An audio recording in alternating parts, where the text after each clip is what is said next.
Denis Rolland, il est attaché de conservation du patrimoine depuis quelques années. Là, il n'a pas beaucoup de choses dedans. Il a été conservateur au musée de l'impression sur Étoffe de Mulhouse et surtout, il est depuis 2003 conservateur du musée de la marine de Rochefort. Alors on a eu l'occasion de travailler un petit peu ensemble quand on avait travaillé nous, sur l'arsenal de Rochefort. Et à cette occasion, Denis Rolland nous avait parlé de ce projet un peu fou du radeau de la Méduse. Alors il va nous parler cannibalisme, il va nous parler naufrage. Peut-être en un mot, depuis juin 2014, il y a dans la cour du musée de la marine la réplique à l'échelle 1 du radeau de la Méduse. Donc une machine énorme qui fait 20 mètres sur 12. Et qui rappelle le drame que Géricault a bien reproduit 3 ans juste après le drame était en 1816.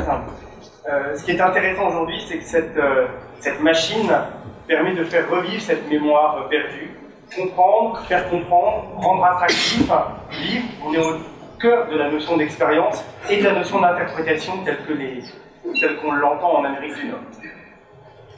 Merci Luc. Permettez-moi d'abord à mon tour de remercier les organisateurs de ce premier forum, Julio Bona, qui a montré, je crois, déjà ce matin toute la richesse. J'espère que l'après-midi sera à la hauteur. Merci pour l'organisation vraiment parfaite et l'accueil. C'est des découvertes pour tous les intervenants, vous savez, on prend beaucoup de choses quand on vient vous voir, pas croire que ça ne marche que dans un seul sens. Et puis je voudrais vous remercier vous parce que vous êtes nombreux aujourd'hui et que faire un colloque entre nous c'est bien, mais le faire avec nous c'est quand même beaucoup mieux. Donc merci. Je vais vous donner tout de suite une preuve de la parfaite pertinence de l'organisation, puisque dans le moment de douce tempeur qui suit le déjeuner, je vais vous parler de cannibalisme en milieu aqueux. C'est quand même un bon moyen normalement de ne pas sombrer tout de suite. En tout cas, ça passe l'envie de sombrer. Je vais surtout vous parler de la notion de réplique à l'échelle 1, Luc l'évoquait à l'instant. Qu'est-ce que c'est que cette réplique et qu'est-ce qu'on peut en faire, quels problèmes ça pose, quelle attractivité et quelle capacité à transmettre une histoire ça pose évidemment à partir de cet exemple du radeau de la Méduse. On peut extrapoler sur des éléments qui sont présents aujourd'hui ou qui devraient et qui pourraient être présents à Julio Bona demain. C'est bien le sens de mon intervention. Comment ça marche? Je ne sais pas, comme ça. Pour ceux qui n'auraient pas l'idée géniale de passer tout leur week-end en Charente-Maritime, je vous, très rapidement, je vous positionne tout ça. Donc, franchement, c'est ici. Vous voyez, vous avez l'habitude des méandres, dans les sols. Quand on parle de notre territoire, on fait comme vous, on est tout le temps en train de faire ça. Rochefort, donc, vous voyez, Charente-Maritime, ici c'est l'île d'Oléron, La Rochelle est un peu plus haut. Territoire qui se signale par la qualité de son estran vaseux, ce qui est donc un excellent endroit où poser une usine à bateau de guerre. Parce que, grosso modo, l'histoire de Rochefort change radicalement en 1666 lorsque Louis XIV décide d'y implanter le grand arsenal du Ponant, le grand arsenal de l'Atlantique. Ça dure de 1666 à 1927, je vous la fais évidemment courte, c'est pas l'objet d'aujourd'hui. Grosso modo, très vite, Rochefort acquiert une réputation durable, double, d'une part d'être un lieu insalubre, parce que tous les marais qui sont autour, il y a du palu, des épidémies de paludisme à Rochefort jusqu'à la fin du 19e, et d'autre part d'être un cauchemar logistique. À cause de la cauchemar logistique et lieu insalubre, ça donne vraiment envie. Je vous rassure, il n'y a plus de palu à Rochefort, vous pouvez le dire. Ce qui est en revanche intéressant, c'est que quand on est confronté à un environnement qui n'est pas fait pour l'activité qu'on doit faire, on est obligé d'inventer, d'être ingénieux, je reprends l'expression de ce matin, l'ingéniosité est une nécessité vitale. On n'a pas le choix, c'est innove ou crève un peu notre histoire, et c'est comme ça qu'aujourd'hui on raconte l'histoire racontée. Dans cette longue histoire, il y a évidemment des événements dont certains ont eu un écho considérable. Vous connaissez tous bien sûr le tableau de Géricault, que Géricault présente au salon de 1819 et qui est aujourd'hui au Louvre. On aimerait bien le faire venir à Rochefort, mais je crois qu'on n'y arrivera pas. De toute façon, on n'a pas les espaces pour. Le tableau fait 5 mètres sur 7, c'est un vrai monstre. Ce qu'on sait moins, c'est que derrière cette image qui est aujourd'hui l'une des images les plus célèbres au monde, et je dis bien image parce qu'elle a été énormément détournée, elle est devenue une espèce de métaphore de tout et de son contraire. D'ailleurs, dès que quelque chose va pas bien, on fait appel au radeau de la Méduse, et encore récemment, l'actualité l'a montré. Derrière, il y a une histoire vraie. Et cette histoire a des liens étroits avec Rochefort. Je le raconte rapidement, c'est simplement pour comprendre le sens de cette réplique. On pourrait passer évidemment des heures sur cette affaire très complexe et très dense. En 1816, nous sommes donc dans les premiers mois de la Restauration, la France récupère un certain nombre de colonies, dont le comptoir de Saint-Louis du Sénégal. Une expédition est donc montée pour aller récupérer ce comptoir. Cette expédition qui compte 4 navires, dont le navire principal est une très belle frégate, la Méduse, est confiée à Hugues Duroy de Chaumareix, qui est un marin, pas mauvais marin d'ailleurs, mais qui a été choisi davantage pour sa fidélité au Bourbon que pour sa grande expérience de ce genre d'expédition. Il a émigré en 1790 et en dehors d'un très bref commandement en 1814, il n'a pas pris la mer, donc il manque un tout petit peu d'expérience. Vous voyez, le garçon. La politique est omniprésente dans l'affaire de la Méduse. La Restauration est une période qu'on n'étudie pas beaucoup. C'est un des moments où la politique est le plus présent dans la population française. Entre les républicains, qui commencent à exister, entre les bonapartistes, entre les monarchistes ultra et les monarchistes libéraux, on n'arrête pas de se déchirer, et c'est ce qui va se passer à bord de la Méduse. Et c'est la cause d'ailleurs du drame de la Méduse. Donc en juin 1816, l'expédition s'en va, et d'emblée, première faute de Chaumareix, au lieu de garder le convoi serré, comme son bateau marche beaucoup mieux que les autres, il part devant, puis les autres reviendront. Or, il se trouve que sur le trajet qui mène de Rochefort à Saint-Louis du Sénégal, il y a, au large de l'actuelle Mauritanie, il y a un banc de sable, le banc d'Arguin, qui est bien connu des marins, qui n'est pas très bien cartographié, mais tout le monde a l'habitude de passer très au large, ne pas prendre de risques. Pas Chaumareix, qui, pour des tas de raisons que je n'ai pas trop le temps de développer aujourd'hui, va décider d'aller droit devant. Et on a beau lui dire, mais commandant, nous allons nous échouer, mais vous n'y comprenez rien, et il n'écoute pas son état-major, et il va donc s'échouer sur ce banc d'Arguin le 2 juillet 1816, alors que les Écho, l'Argus, les autres navires de l'expédition vont arriver sans difficulté. Se pose évidemment la question de qu'est-ce qu'on fait. On essaye de remettre le bateau à flot, et pour cela, il va falloir l'alléger. Et c'est dans ce sens qu'on construit une espèce de plateforme sur laquelle on débarque les caisses, les tonneaux, pour alléger. Et puis comme finalement on n'arrive pas à désenchouer la frégate, on décide de l'évacuer. Donc Chaumareix prend cette décision le 5 juillet. À bord, il y a des embarcations, alors c'est pas du tout des canots de sauvetage, la notion n'existe pas en 1816, mais c'est des bateaux de liaison. Et tout le monde tient pas. Il y a 400 personnes à bord de la Méduse. En se serrant un peu, on peut tenir à 250 dans les embarcations, il reste 150 personnes qu'on ne peut pas embarquer. Et donc on décide de les mettre sur cette espèce de radeau de fortune, qui fait à peu près 20 mètres sur 12, mais ça c'est hors tout, si je puis dire. La partie en quelque sorte utilisable fait plutôt 18 mètres sur 7. Et donc il y a 150 hommes qui embarquent là-dessus et qui vont partir pour une dérive de 13 jours, au cours de laquelle 90% des hommes présents à bord vont mourir. Ils vont pas mourir de faim comme on pourrait croire, en 13 jours on ne meurt pas de faim d'ailleurs. Ils vont mourir de peur. C'est l'épouvante qui prend très vite les commandes du radeau. Et chacun va se mettre dans une sorte de position où la vie de l'autre menace sa propre survie. Et ce qui compte, c'est que l'autre ne vive pas trop longtemps. Il va y avoir des scènes qui seraient très passionnantes de vous raconter par le menu, mais malheureusement, je n'aurai pas le temps de faire. Quel dommage.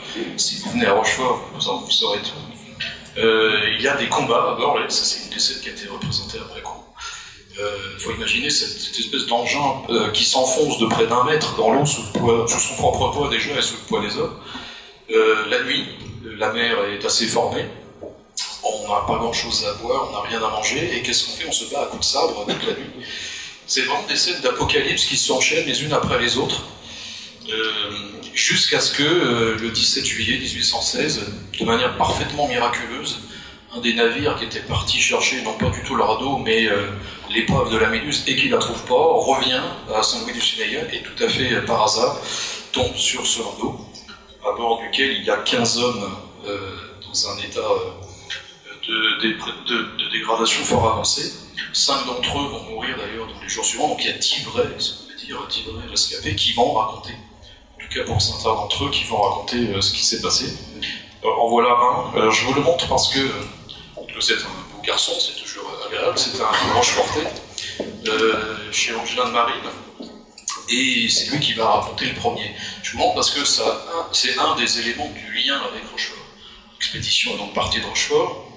Ceux qui vont raconter l'histoire, beaucoup sont Rochefortais, et puis lorsque Chaumaré va finir quand même par revenir en France, il est jugé. Je montre un document d'archives particulièrement émouvant, parce que c'est l'enveloppe qui a contenu le résultat et sa condamnation, parce qu'il est condamné à la forteresse et à être radié de la marine, à sa grande surprise. Bref, voilà très rapidement l'histoire, et dès le moment où l'histoire est connue, elle devient un scandale politique. En fait, dans l'histoire de la 2, il y a 3 temps, il y a le drame humain, il y a le scandale politique, et puis il y a le tableau qui revitalise le scandale, et puis qui va progressivement devenir l'image célébrissime que l'on connaît aujourd'hui. À Rochefort, la mémoire de cet événement disparaît. Je vous montre ici, alors je vais inciter un tout petit peu plus ce que je pensais faire par rapport à ce qui s'est dit ce matin. Quand on arrive aujourd'hui à Rochefort, on peut voir le bâtiment de la Corderie, on peut voir les formes de radeaux, on voit un certain nombre d'infrastructures qui datent du XVIIe, du XVIIIe, et on a l'impression qu'elles sont là depuis qu'elles ont été construites. Alors c'est vrai et c'est pas vrai. En 1944, les Allemands incendient tous les bâtiments d'Arsenal, et ils vont rester 30 ans comme ça. Et Rochefort est une friche industrielle jusque dans les années 70. Et donc le patrimoine qu'on voit aujourd'hui, c'est un patrimoine ancien et un patrimoine reconstruit en même temps. Et même si les thèmes sont évidemment très différents, ça m'a fait un peu penser à Giulio Bona, qui est aussi un lieu prestigieux laissé à l'abandon, qu'il s'agit aujourd'hui d'abord de rendre à nouveau visible, d'y intéresser les habitants. Et ça, c'est exactement ce qui se passe. Dans les années 50, 60 et 70, les Rochefortais tournent le dos à leur passé maritime, comme les Lillebonnais, comme les Lillebonnais, semble-t-il, tournent un peu le dos à leur passé gallo-romain. Bon, les Rochefortais sont un peu gonflés, parce que c'est quand même un peu moins loin, mais c'est quand même une réalité. En même temps, il faut comprendre aussi que la fermeture de l'Arsenal en 1927 crée une situation de crise, qui fait qu'on n'a plus du tout envie d'entendre parler de ce qui avait fait vivre pendant si longtemps toutes les familles de Rochefort. La reconstruction de ce patrimoine, je vous passe les étapes, mais grosso modo, là c'est le politique qui a été précurseur. On l'évoquait ce matin, cette nécessité aussi qu'à un moment l'élu ne tienne pas forcément compte de l'opinion de sa majorité, mais disent voilà, c'est là où on va. On a entendu aussi ce matin parler de conception à long terme, parler de 30 ans. Je pense que ça, c'est une grande difficulté. Aujourd'hui, le temps politique, il n'est pas sur le long terme, là, il l'a été. Mais juste pour vous donner un exemple du niveau où on a été rendu, en 1971, un projet qui a été très proche de se faire consistait à faire passer une 4 voies ici, entre la Corderie et la Gironde. On raconte ça aujourd'hui, les gens pensent qu'on se moque d'eux, mais c'est ce qu'une majorité de Rochefortais souhaitait. C'était le désenclavement des villes, c'était adapter les villes à la voiture, c'est ça qui comptait. On faisait nos voies sur berge, sur la Charente. Le sentiment patrimonial est une chose qui bouge très vite. Et c'est important parce que autant il est indispensable d'associer une population, autant il est un peu aussi nécessaire de ne pas la laisser toute seule. Nous on dit souvent que la démocratie c'est bien quand c'est encadré. Je regarde les élus, je ne sais pas pourquoi je regarde les élus en disant ça, parce qu'ils sont au premier rang, ils sont pauvres, c'est pour ça, je n'ai pas d'autre explication. Et donc, je vais quand même le citer, Jean-Louis Fraud, qui a été maire de Rochefort, il a fait 4 mandats, de 1977 à 2001. Je vous le dis parce que aujourd'hui on en rit, mais quand il se présente en 1977 à la mairie de Rochefort, il a déjà démarré des idées autour de la reconstruction de la Corderie, et l'un de ses opposants parle de la connerie royale. Et il a une majorité de Rochefortais avec lui, ce l'église. Aujourd'hui, ça ne vise pas d'aller toucher à la corderie, vous auriez tous les Rochefortais sur le dos. Donc ne désespérez pas si les lits de sont pas très passionnés par leur théâtre, ça peut tout à fait changer en quelques temps. Donc pendant, en gros, du milieu des années 70 jusqu'aux années 90, bah, tout l'arsenal est reconstruit. Et l'idée, on arrive un peu à la fin du processus, et l'idée c'est vraiment de s'adresser aux habitants. C'est une problématique très proche de celle à laquelle vous me semblez confrontés. Et une fois qu'on a fait l'arsenal, bah, il nous faut un bateau. Et c'est comme ça que le chantier de l'Hermione est né. Et très logiquement, dire que c'est un mouvement qui démarre dans les années 70 et qui se continue. Et la question qu'on se pose, c'est comment le continuer. Et donc l'idée, alors l'apothéose, je pose très vite cette photo de Philippe Cuisance que j'ai absolument pas le droit de vous la montrer. Donc si ça sort d'ici, je ferai que c'est vous qui avez cafeté. Hein. Mais elle montre assez bien une espèce d'aboutissement d'un processus de près de 40 ans, et qu'il faut continuer. Alors comment le continuer? L'une des idées qui circule dans l'arsenal depuis au moins 15 ou 20 ans, hein, c'est de faire une réplique du radeau de la Méduse qui a tant de liens avec Rochefort, et puis c'est quand même un moment unique dans notre histoire, où il y a à la fois un temps fort de l'histoire locale, de l'histoire nationale et de l'histoire de l'art à son plus haut niveau. On n'a pas d'autres exemples dans notre histoire. Et puis faire une réplique c'est bien, mais c'est pas trop par quel bout de prendre. Et finalement, l'initiative est venue d'un réalisateur de documentaire qui s'appelle Hervé Légion, qui cherchait à faire un documentaire pour Arte sur l'histoire de naufrage de la Méduse et qui savait pas trop par quel bout de prendre. Il savait que les sources étaient beaucoup à Rochefort, et donc il est venu au musée de la Marine, et il est ressorti en ayant son scénario qui consistait, d'une part, à avoir une partie fiction sur Géricault qui fait son tableau, et d'autre part, les abrutis du musée de la Marine qui essayent de construire une réplique et qui s'y prennent comme des manches, et ça lui a donné un scénario. Et donc le musée est rentré, et le ministère de la Défense, qui est notre ministère de tutelle, est rentré dans la production du film avec comme condition qu'on récupère la réplique à l'issue du tournage. Alors comment on fait une réplique? Il y a trois types de sources. D'abord, il y a un des rescapés qui s'appelle Alexandre Coréard, qui était ingénieur géographe de profession, qui a fait un récit avec Savigny, le garçon de tout à l'heure, et qui a mis en frontispice de son récit ce schéma. Alors, il est évidemment bien utile, ce schéma, on s'en est beaucoup inspiré, mais c'est jamais qu'une vue de haut. Il manque un peu l'élévation. Enfin, c'est quand même déjà quelque chose. La deuxième source, ça par contre c'est très rigoureux, c'est que le radeau il est fait avec des éléments de gréement de la Méduse, et les dimensions du gréement de la Méduse on les connaît au millimètre près. Donc ça on avait des sources assez précises. En revanche, on ne sait pas toujours très bien quelle partie va où. Donc on n'est pas non plus forcément très avancé. Puis le troisième type de source, c'est Géricault lui-même. Parce que Géricault a rencontré des rescapés Coréard et Savigny, et également un troisième qui s'appelait Touche la Villette, qui était charpentier, et à qui il a demandé de faire une maquette du radeau de la Méduse, sur lequel il a lui placé des statuettes en cire. Il crée sa composition en volume avant d'en faire un tableau. Et il a beaucoup représenté, alors sous forme de dessin, sous forme de peinture, il a représenté ce radeau. Si quelqu'un a la maquette de Touche la Villette, ça nous intéresse évidemment beaucoup. Je crois qu'elle n'a pas été. Et on a ensuite travaillé avec un cabinet qui s'appelle Yacht Concept, qui est installé à La Rochelle, qui avait fait le gréement de l'Hermione, et qui a fait pour nous, pièce par pièce, les différents éléments qui composent le radeau. Et on a donné tout ça à un charpentier qui s'appelle Philippe Breuil, qui est installé dans les Landes, et qui lui allait à la tronçonneuse et à tailler l'engin. Et voilà le résultat dans la cour du musée. Alors, premier point, quand on dit réplique, en tout cas dans notre esprit, on s'autorise à s'affranchir, et parfois assez fortement, de ce qu'on sait de l'original. Je le dis parce que la réplique n'a pas forcément bonne presse, et en particulier dès qu'il s'agit d'un édifice. La déontologie des monuments historiques rejette assez fortement l'idée de refaire à l'identique ce qui a disparu, parce que c'est un faux témoin, parce que c'est un pastiche. Alors si un architecte des bâtiments de France dit que vous faites un pastiche, c'est un gros mot, hein. Sachez que là, il faut faire autre chose très très vite. Une imitation.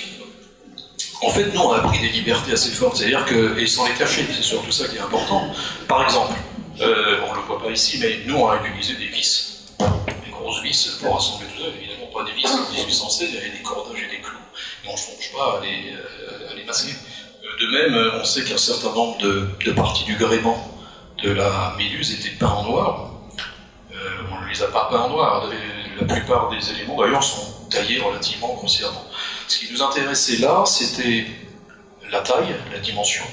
C'est l'assemblage des différentes pièces, et quand on est dessus, on voit bien que cet engin est un casse-tibia terrible. Donc ça nous donne une approche, je veux dire, physique de l'histoire. Et c'est pas tellement dangereux, on ne cherche pas à être ce qu'on n'est pas. Je le dis parce que ça peut, j'en sais rien, mais ça peut un jour être un projet à Giulio Bona de fabriquer quelque chose, je sais pas, un bout de terme par exemple, dans lequel on pourrait rentrer pour essayer de prendre la mesure des choses. Alors le faites pas sur place parce que ça va être très compliqué, mais il faut le faire ailleurs. Les archéologues sont des gens parfois belliqueux, qui ne sont pas toujours d'accord entre eux. Une réplique, ça peut permettre de mettre là où ils sont d'accord. Voilà, là où ils sont d'accord, là on n'est pas sûr, on ne le met pas. On n'est pas obligé de tout mettre dans une réplique, et ça c'est assez intéressant. En fait, une réplique, c'est une espèce de synthèse. C'est un art de la synthèse qui s'intéresse aux lignes de force, à ce qu'il y a de plus important dans un objet. En tout cas, c'est comme ça que nous, on l'a abordé, et qu'on peut l'aborder. Alors, cette réplique, elle nous sert un tout petit peu à comprendre certaines choses qui ne sont pas forcément claires dans les sources. En particulier, pour nous, il n'y a aucun doute sur le fait que c'est d'abord une plateforme de délestage et qu'elle n'a pas été conçue pour y mettre les hommes, parce qu'il suffit de marcher dessus 30 secondes pour comprendre que ça ne peut pas avoir fait pour ça. Et l'autre argument, c'est, vous voyez ici, là, c'est l'espèce de bastingage qu'il fait avec les mâts de une, qui est une absurdité, en fait, puisque ça pèse pratiquement une tonne chacun. Ça écrase le radeau, ça l'enfonce sous l'eau, et ça contribue absolument pas à sa flottabilité. À la limite, il aurait fallu le mettre en dessous comme un catamaran. Or, c'est pas ça qu'ils font. Pourquoi? Parce qu'ils vont y mettre, encore une fois, des caisses et des tonneaux, et c'est juste pour empêcher que l'on s'étrouve. Donc ça, c'était pas l'objectif pour eux, mais il y a un petit quelque chose qui vient comprendre là où les sources sont régulières. Mais surtout, et c'est le plus important, cette réplique est une formidable machine pour raconter l'histoire.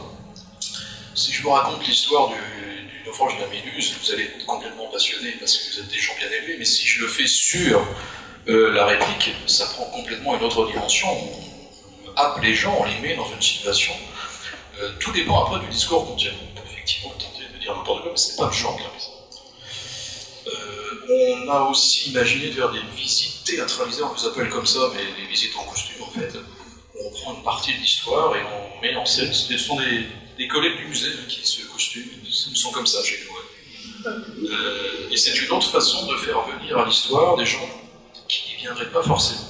C'est évidemment bien le but Luc parlait d'expérience tout à l'heure, qui est le thème un peu de l'après-midi.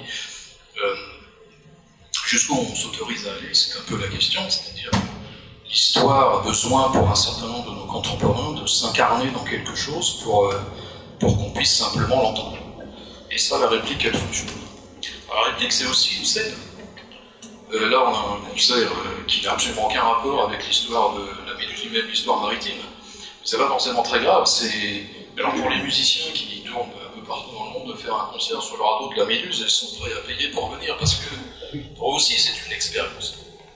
Donc là, on rentre dans un jeu avec des artistes qui sont des fois assez loin de nos sujets et qui fonctionnent assez bien. Un concert d'un autre genre, parce qu'il n'y a pas de raison de choisir. Là, j'aime assez ça parce que finalement, ce que nous avons tous à construire, c'est quelque chose, non pas en faveur de notre public, mais de nos publics. Nous savons bien que les curiosités sont diverses chez nos visiteurs. Là, j'aime bien parce qu'il y a, on les voit, ils ont chacun leur curiosité, mais ils sont tous les uns à côté des autres, assis sur le bastingage.